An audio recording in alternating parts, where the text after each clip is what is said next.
I'm William Lee. I'm the William? William. I thought it was Will. And I'm the food person here. And we're at Wishbone in Brixton Market. I've opened 13 pubs in South London in the last 10 or 11 years. Then more recently co-founded Meat Liquor and Meat Market and Meat Mission. I was probably here about 10 years ago when the market started, you sort of smell it started to get busy, and so this market's always been something that's quite dear to me personally. Where we can, we try and source from people like North Cash and Carry down the road.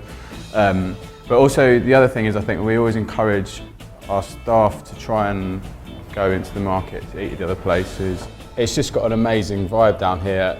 The sense of community, the camaraderie. Yeah, the camaraderie. The fact that there's nowhere that's in competition with each other like that. Everybody just gets on, and this market is quite chaotic and quite mad. The amount of, when we opened, almost every day, all the power went.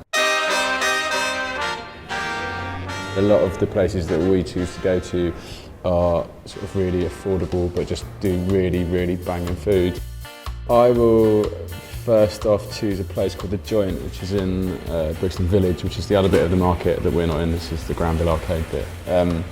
And they're just really, really nice guys. They've got a tiny little shop front. They do like a wicked pulled pork bun with a sort of Asian slaw, and they do, I shouldn't say it, they do excellent chicken wings, but like quite a different style to ours, alone in barbecue sauce.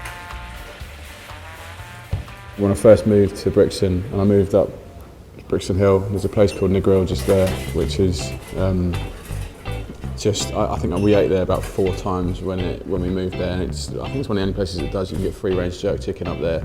They just do really nice plates of food. It's a completely crazy place, but it's really cool. It's got a big outdoors bit in the summer, and you can actually, you're sitting on basically Brixton Hill, which is pretty good fun. Franco Manca, our neighbours 2 doors up, recognised to be some of the best pizza in Britain, I guess.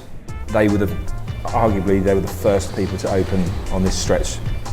I think it's about 5 years ago, probably. No, as long as that. They've been there since the 80s. Yeah, they've been there a really long time. 1981. No. Giuseppe got involved. It became Franco Manca. Before that, it was Franco's. Franco. I'm talking about Franco Manca. Yeah, it was Franco's because Franco Manca means Frank is gone. Under the current ownership, and in its current guise, it's been there for about 5 years. We don't argue. We bicker.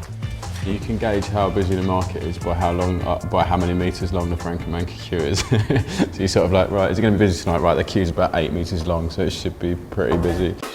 Miente, which is an offshoot of one of the places up in Kingston Road. I used to trek always all the way up there to go and get some good Vietnamese food, and now we've got some that's opening down south. My last one is Franklin's East Dulwich, which I've been going to probably twice a week since I moved into East Dulwich, which was 9 years ago. Back then, Lordship Lane wasn't what it is today, so they were the first people in, and they've flourished. They've got a lovely little farm shop as well next door, and Rod, who's the owner, is probably the most miserable restaurateur you'll ever come across. But I do love him.